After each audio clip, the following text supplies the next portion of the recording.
Bapak Ibu jamaah sekalian yang dimuliakan Allah Subhanahu wa taala, harus kita fahami satu hal. Terutama dalam perbedaan pendapat dalam soalan fikih. Perbedaan pendapat itu salah satu hikmah dan sunnatullah.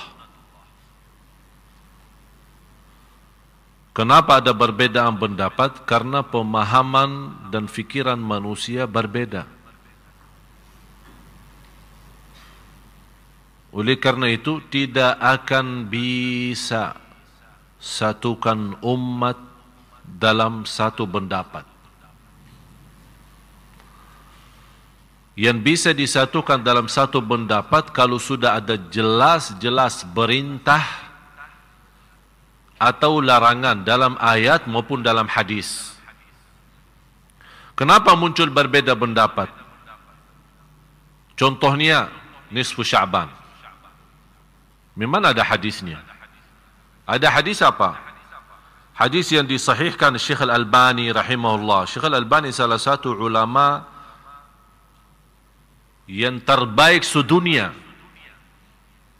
yang sudah diakui sebagai ulama ahli hadis, teliti hadis ini dan beliau menyampaikan hadis ini sahih. Dan riwayat bermacam, ada Musnad Ahmad bin Hanbal, ada Musannaf Ibn Syaibah, ada Tabarani, ada Baihaqi, banyak riwayat. Yang di situ Rasulullah SAW menjelaskan, Inna Allah la yattali'u, Allah Subhanahu wa taala memandangkan atau melihat amalan-amalan hamba. Di riwayat Allah melihat hamba-hambanya di malam nisfu Sya'ban dan Allah mengampuni semua dosa-dosanya kecuali dua orang. Yang pertama yang berbuat syirik, itu tidak diampuni Allah SWT. Kalau dia taubat, ya jelas dengan taubat Allah ampuni. Yang kedua musyahin. Musyahin itu seorang penahan marahannya atau penahan dendamnya. Atau termasuk juga orang-orang yang suka menebar fitnah. Adu domba, isu orang sana, isi sana. Jadi perbuatannya tidak sesuai, malah dia memfitnahkan supaya ini berpisah umat, berpecah umat. Ini juga termasuk orang yang tidak diampuni Allah Subhanahu wa taala. Jadi lewat hadis ini jelas-jelas menyampaikan keutamaan dan kemuliaan malam nisfu Sya'ban. Di situ ini hanya satu-satunya hadis dalam bermacam riwayat. Disitulah muncul perbedaan karena malam nisfu Sya'ban malam utama atau malam agung. Di situ Allah mengampuni dosa-dosa hambanya. Boleh enggak menghidupkan malam ini dengan salat malam? Ini muncul perbedaan. Kenapa muncul perbedaan? Karena memang tidak ada hadis yang kuat seperti ini yang menjelaskan jagalah salat malam di nisfu Sya'ban. Kalau memang tidak ada hadis yang memerintahkan menghidupkan nisfu Sya'ban dengan salat malam, boleh enggak kita lakukan? Jawab. Kenapa boleh tapi tidak ada perintah? Tidak ada larangan. Kenapa tidak ada larangan? Karena Rasul sudah menjelaskan keutamaan malam nisfu Sya'ban yang kita sudah sepakati hadisnya sahih. Kalau memang ada selebih itu, ini kan kewajiban, ini tugas Rasul. Kalau ada lebih daripada itu yang tidak boleh dilakukan, pasti Rasul tidak akan diam. Bisa Rasul berkata, malam nisfu Sya'ban memang malam agung, diampuni Allah dosa semua hambanya kecuali musyrik dan musyahin. Tapi jangan-jangan lakukan salat malam. Kalau tidak ada jangan-jangan di sini, inilah yang membuat muncul perbedaan pendapat. Karena malam itu adalah malam agung, apakah boleh kita menghidupkan? Ada yang baca Quran, ada yang salawat, ada yang zikir, ada yang salat malam. Yang punya dasar, alasannya Rasul tidak lakukan, silahkan. Anda tidak mau lakukan dengan dasar Rasul tidak lakukan salat malam khusus di malam nisfu Sya'ban, ya silahkan Anda tidak usah salat malam. Ini Anda punya dasar kan? Tapi tidak boleh Anda mengingkari orang lain salat malam. Karena Rasul sendiri tidak pernah ingkari. Rasul sendiri tidak pernah melarang. Yang mau salat malam silahkan, yang mau tidur, ya silahkan. Kenapa diributkan? Ini masalahnya. Apapun bersoalan yang belum disepakati, ini harus difahami Bapak Ibu ya. Hafal ini kalau bisa, bukan hanya difahami, dihafal. Apapun bersoalan dalam fikih tidak disepakati oleh ulama, ijma', faham ijma'? Sepakat. Tak ada satu pun yang keluar dari dana sepakatan itu. Kalau belum ada sepakatan dari ulama, umat itu masih dalam kebebasan. Yang mau A boleh, yang mau B boleh, yang mau D boleh. Tapi, dan juga harus difahami, tidak akan bisa ada sepakatan antara ulama kalau tidak ada ayat dan hadis yang kuat, yang tidak bisa muncul berbeda tafsiran. Kenapa bisa muncul perbedaan? Ini kan ada Syafi'i, Maliki, Hanafi, kan? Imam Syafi'i muridnya siapa? Imam Maliki. Tapi kenapa dia berbeda sama gurunya? Karena beda pemahaman. Gurunya bawa Quran dan hadis kan? Imam Syafi'i bawa apa? Injil dan Taurat. Sama, Quran dan hadis. Dia menghormati gurunya, tapi mohon maaf, anak punya pemahaman beda. Ini kan kemampuan fikiran manusia. Apalagi dikenal Imam Syafi'i sebagai orang ulama yang cerdas, termasuk dari sisi bahasa. Kalau Imam Malik lebih kuat ilmunya di sisi hadis, kalau Imam Syafi'i lebih kuat di sisi fikih. Ya di situ kelebihan masing-masing. Ini kan karunia Allah. Di situ orang yang punya kelebihan isi di sini, yang isi di situ umat baru bisa bersatu. Tapi jangan orang merasa diri, ana yang benar, yang lain salah. Ana dah mau tahu. Ada yang megang tokohnya katanya, ana dah mau tahu selain qala Allah, qala Rasul. Yang menyampaikan kepada kita qala Allah dan Rasul siapa? Iman kita sudah waktu turunnya wahyu, kita ada di situ. Ada enggak? Kalau kita bilang tidak mau tahu selain qala Allah, qala Rasul, yang membawakan kepada kita qala Allah dan Rasulnya siapa? Ulama kan? Dan Rasul sudah menjelaskan ulama para waris, ahli waris dari para Nabi. Mewariskan Nabi, artinya ilmu Nabi, para Nabi diwarisi oleh ulama. Ulama yang meneruskan, menjalankan. Beda masa, beda zaman, beda budaya, beda pemahaman, beda mazhab. Ini semua pengaruh dari zaman dulu sampai sekarang. Apalagi munculnya yang menjadi bahasan saya di majalah insyaAllah bulan Ramadan. Tanggal 1 Ramadan sudah terbit majalah Ramadan. Saya khusus di situ membahas supaya Bapak Ibu juga mengerti kondisi yang setiap tahun kita hadapi. Sampai orang bingung, mau ikut Muhammadiyah atau ikut pemerintah, mau puasa duluan atau belakangan. Malah saya bertemu seorang jamaah, dia salat lebaran 3 kali Idul Fitri. Tanggal 28 karena dia ikut Naqsyabandiyah. Naqsyabandiyah apa di kampung mana itu? Kemudian dia ikut Muhammadiyah dan juga ikut pemerintah. Katanya kan itu namanya salat. Ya udah, tidak apa-apa, biar sama-sama. Kadang-kadang dia puasa tapi ikut salat lebaran. Ini kan sebenarnya salah satu persoalan yang kalau orang ulama pasti mengerti perbedaan itu. Tapi yang kasihan awam kan tambah bingung. Sekarang saya ikut siapa? Mau ikut ini atau ikut ini, mana yang benar ini? Malah kadang-kadang kita lihat ada orang dari luar pun dia ikut negerinya. Dia orang asing, oh pusing, di Indonesia tidak jelas. Udah, dia dari mana? Dari Mesir. Udah saya ikut Mesir aja. Padahal dia tinggal di. Ini insya Allah menjadi bahasan saya di majalah. Nanti insya Allah kalau Bapak Ibu berkenan nanti dapat majalah Ramadan itu. Nanti di situ akan mendapatkan. Saya kumpulkan di situ semua perbedaan. Dan dasar saya bahas sedetil-detilnya, saya dalami semua supaya Bapak Ibu ngerti. Nanti ujungnya kesimpulannya apa? Supaya harus Bapak Ibu menurut saya, inilah saatnya jamaah kita ini, umat Islam di Indonesia, dinaikkan kualitas ilmunya. Naik, harus faham.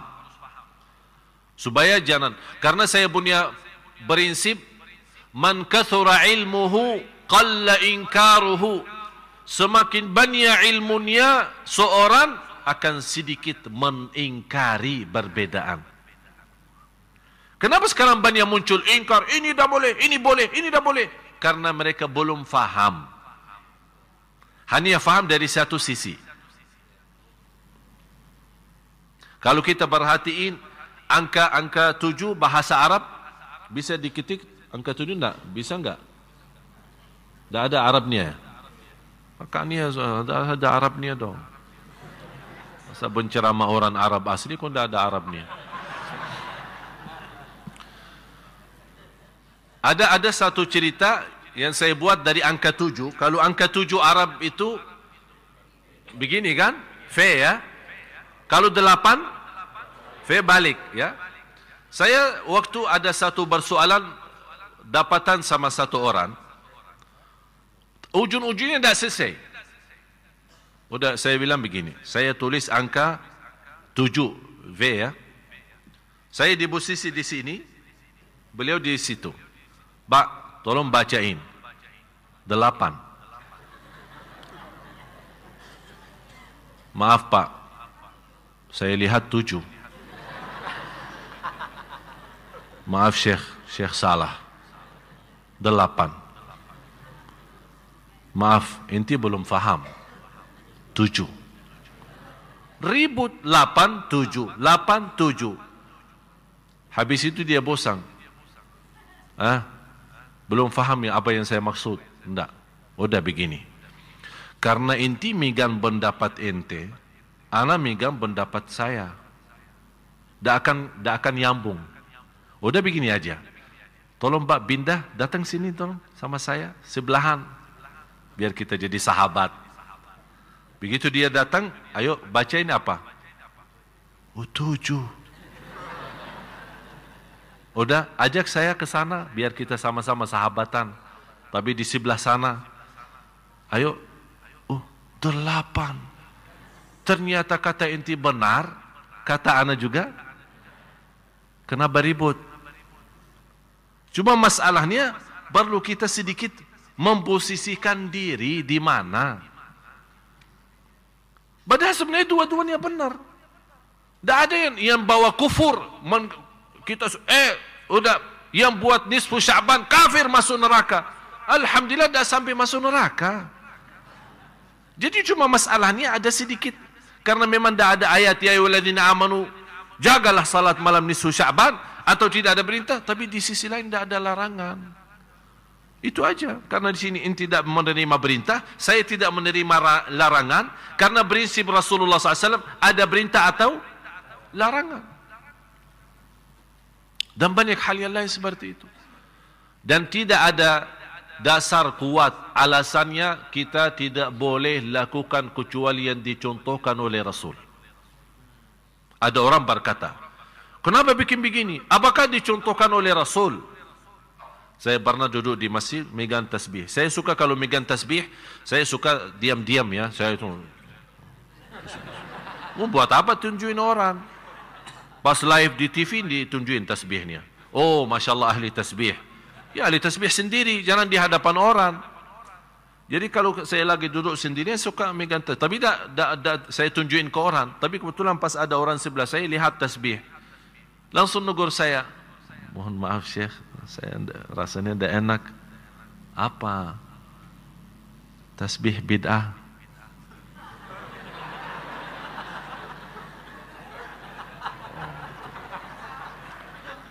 Terima kasih.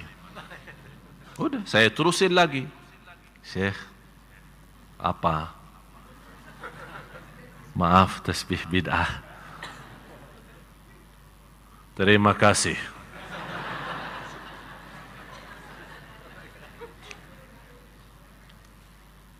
Kan kita orang Islam tak boleh melanggar Rasul. Jadi gimana ya? Kan Rasul tak pernah megang tasbih. Jadi bid'ah kan?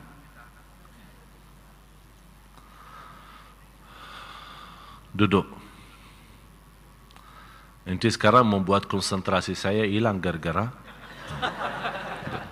Udah, saya masukin tasbih, ayo duduk. Apa dasar kamu tasbih itu bid'ah? Saya minta dasar yang kuat. Ya ayyuhalladzina amanu, jangan megang tasbih. Itu sudah jelas, kuat. Tak boleh kita tawar-tawaran di sini kan? Sami'na? Ana minta menurut ente, seperti tadi kan 78 kan? 78. Kenapa tak boleh? Kenapa menurut ente tasbih itu bid'ah? Alasan saya, tasbih itu tidak ada di zaman Rasul.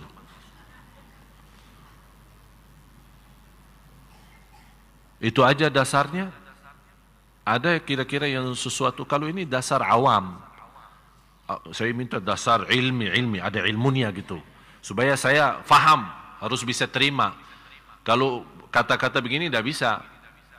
Ya itu dasar saya, karena tasbih tidak ada di zaman Rasul, jadi sekarang munculnya tasbih jadi bid'ah. Udah saya jawab dengan prinsip yang sama. Kamu dari kepala sambil ujung kaki bid'ah, karena kamu tidak ada di zaman Rasul.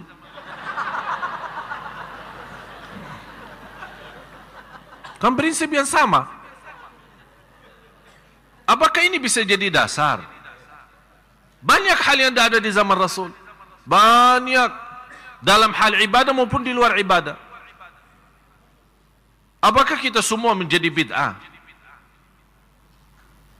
Harus kita fahami kondisi kita Bapak Ibu. Apalagi perbedaan mazhab, perbedaan pemahaman. Itu kita harus waspada, memahami semua. Dan soal tasbih, di zaman Rasul, kata siapa ada tasbih? Ada di zaman Rasul tasbih.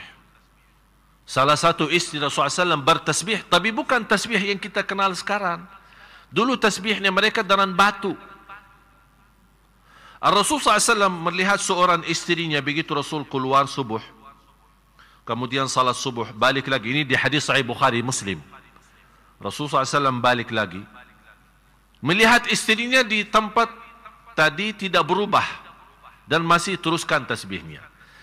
Kata Rasul, dari tadi kamu masih berzikir? Dia lagi megang batu. Kata istrinya, ya Rasulullah. Kata Rasulullah SAW, saya setelah kamu mengucapkan 3 kali sebuah kata, kalau ditimbang di sisi Allah jauh lebih berat 3 kali yang saya ucapkan daripada sepanjang kamu duduk baca zikir itu.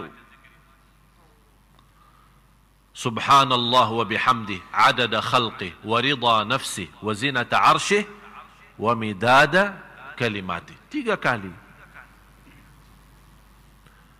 Ulama mengambil dari hadis ini, Rasul menegur istrinya soal zikir. Memberikan zikir yang simpel, yang sederhana, tapi pahalanya lebih besar daripada sepanjang dari subuh sampai terbit matahari. Tapi Rasul tidak membahas soal batu yang dimegang sama istrinya. Ulama mengambil kesimpulan, Imam San'ani, salah satu ulama Ahlus Sunnah yang besar di Yaman, beliau menyampaikan, karena Rasul tidak mengingkari memegang batu dan zikir dengan batu, tidak ada perbedaan dengan batu yang tertumbah sama batu yang tersusun. Batu yang tertumbah sama batu yang dimaksud ya tasbih. Yang sekarang kita namakan tasbih. Katanya Rasul kalau berzikir tidak pernah megang tasbih, beliau bertasbih dengan tangan. Sekarang pertanyaan saya, ya Allah pusing kadang-kadang. Pertanyaan saya, yang sekarang bertasbih dengan tasbih, dia baki tangan atau baki kaki? Baki tangan atau baki kaki? Katanya Rasul kalau bertasbih dengan tangan. Terus yang lagi memegang tasbih baki apa? Baki tangan juga. Apa bedanya baki tangan dengan jari sendiri atau baki tangan dengan tasbih? Bedanya apa? Tolong kasih tahu bedanya apa? Ya kecuali kalau ada orang bertasbih dengan kaki, baru kita bilang oh maaf, Rasul kalau bertasbih baki tangan. Terlalu apa namanya? Lebay ya.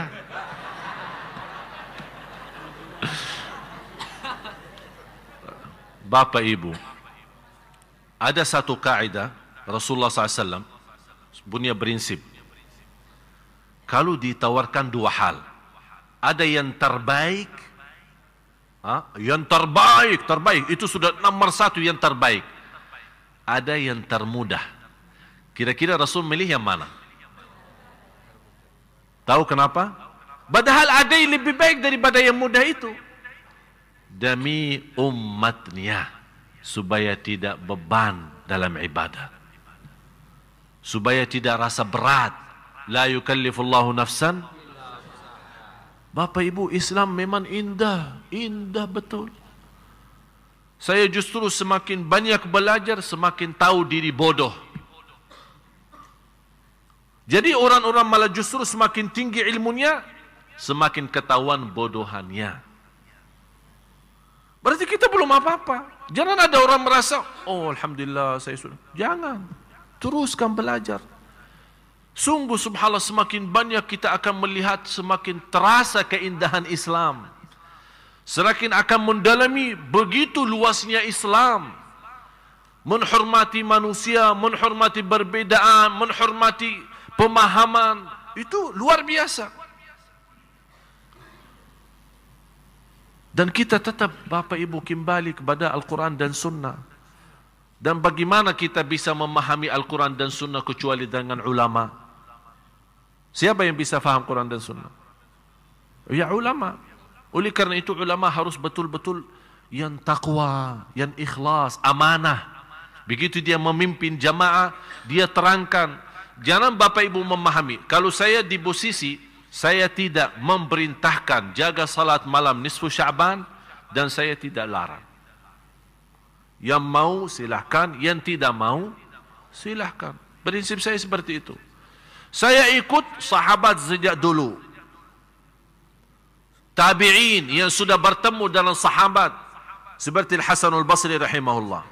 Saya punya sanad, dapat sanad dari guru ke guru, silsilah, tahu sanad silsilah. Megang tasbih sampai Imam Hasan Basri. Sampai Imam Hasan Basri. Imam Hasan Basri itu gurunya, guru beliau adalah sahabat Rasulullah SAW. Jadi salah satu pendapatnya beliau misal seperti kunut. Ini juga termasuk salah satu yang dipersoalkan. Kunut subuh boleh atau tidak boleh. Malah ada yang terlalu lebay ya. Betul. Terlalu lebay. Sampai ada orang yang membatalkan salat seorang yang tidak kunut subuh.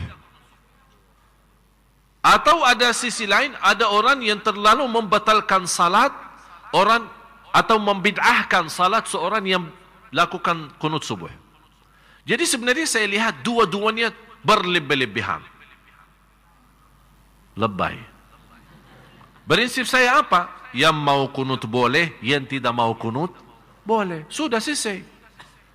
Anta makmum, imamnya baki kunut, ikut. Dah mau ikut, ya terserah. Kenapa ribut? Kenapa diributkan?